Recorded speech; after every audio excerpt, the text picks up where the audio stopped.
Imagine opening a door to an endless library of games. Exciting, but also overwhelming. That's Xbox Game Pass. The games we love are born from a world of incredible turbulence, a world of uncertainty for the creators. But behind the fun is a turbulent industry. Layoffs, skyrocketing costs, and developers risking their own money just to create. But what if there was a lifeline? A new model changing how games are made, and more importantly, how we discover them. And in the middle of the storm, Game Pass offers something powerful: stability for creators and unlimited choice for players. A vast ocean of choice, from day one blockbusters to hidden gems you'd never find otherwise. This is about more than a subscription. It's a new culture of play.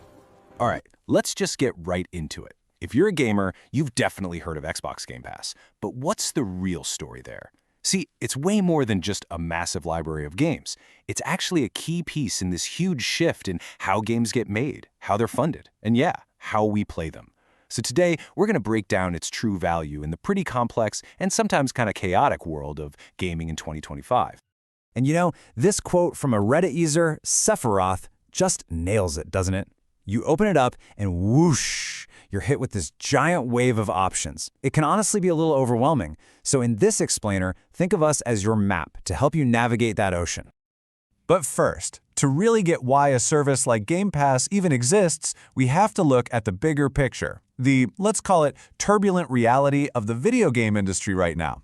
Because the last few years have been incredibly tough for the people who actually make the games we all love. This quote from the 2025 Game Developers Conference report, man, it just puts a human face on all the data.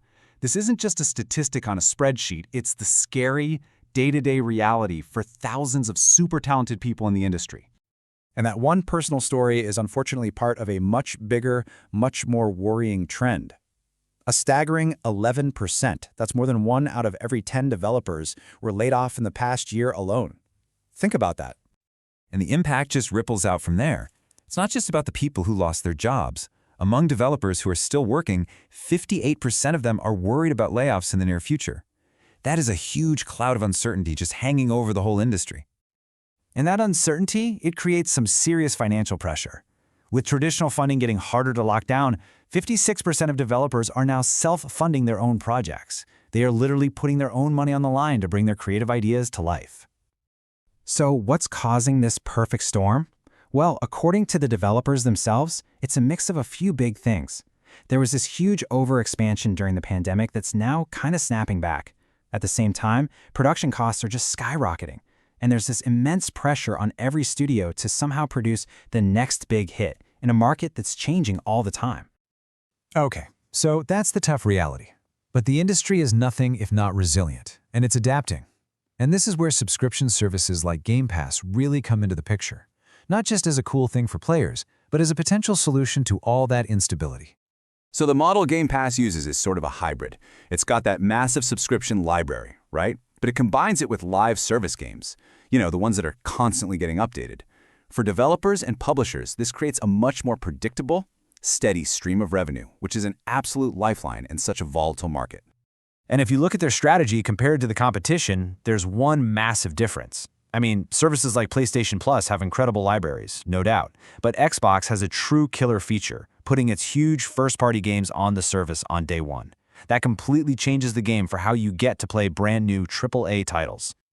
So, with all this industry strategy and all this adapting, what's in it for us? You know, the players. Well, the answer is pretty simple. An absolutely unprecedented amount of choice. It's the direct reward of these new business models. And that day one value is just huge. Just look at some of the highest rated games of 2025 so far. We're talking Metacritic scores deep in the 90s. Games like Clair Obscur Expedition 33, Split Fiction, and Monster Hunter Wilds are brand new top-of-the-line experiences, and they're right there on the service, ready to play. But hey, it's not just about the blockbusters. The real magic of Game Pass is discovering games you probably would have never bought otherwise. For example, if you're an RPG fan, you can dive into a classic adventure like Eiyuden Chronicle, check out BioWare's lost classic Jade Empire, or even try a hilarious roguelike called Turnip Boy Robs a Bank. The service is an absolute treasure chest for amazing indie games. One night, you could be blasting through the super frantic levels of Neon Abyss, and the very next, you could be on a tense, story-driven road trip in Road 96. You can even find these universally acclaimed puzzle games like Cocoon that might have just totally flown under your radar. And let's be real, sometimes you just want to chill. For a cozy weekend, you can get lost in the zen-like satisfaction of unpacking, sink hundreds of hours into the legendary Stardew Valley, or just enjoy the simple, lighthearted fun of exploring a city as a cat in Little Kitty Big City. So, we know the critics love a lot of these games, but what about the actual players? To find the real hidden gems, sometimes the best place to look is just the community itself. And this brings us right back to that core feeling. You've subscribed, you're staring at that ocean of games, and you feel that choice paralysis start to creep in. Where in the world do you even begin? Well, if you ask Reddit user the Doc Moose, you start with one of the most brilliantly designed and addictive strategy games ever made. Slay the Spire is the perfect example of a game that can hook you for hundreds of hours, and you can try it with absolutely zero risk. Now, on the complete other end of the spectrum, another user, Apothecary Alith, points out that Stardew Valley, one of the highest-rated and most beloved cozy games of all time, is just sitting there waiting for you. It really shows the incredible range of experiences you can find. And Game Pass is plugged into the wider world of entertainment, too. The Fallout TV show is a massive hit, right? So now thousands of players are jumping into what many people consider the best RPG in the entire franchise, Fallout New Vegas. So what all of this is pointing to is a different kind of future for gaming. It's becoming less about buying individual games one by one and more about this new culture of discovery, where your next favorite game might already be waiting for you in your library.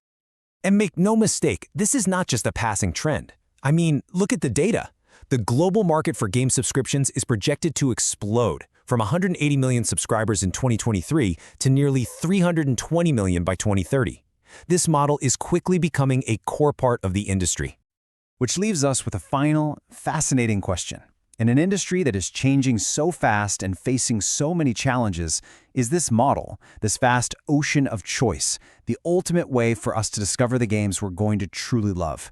Is this the definitive future of how we play? So the question is, in this ocean of choice, is Game Pass the true feature of how we play? So, is this the definitive future of gaming? Dive deep into the revolution on this episode of Is Xbox Game Pass the Future of Gaming?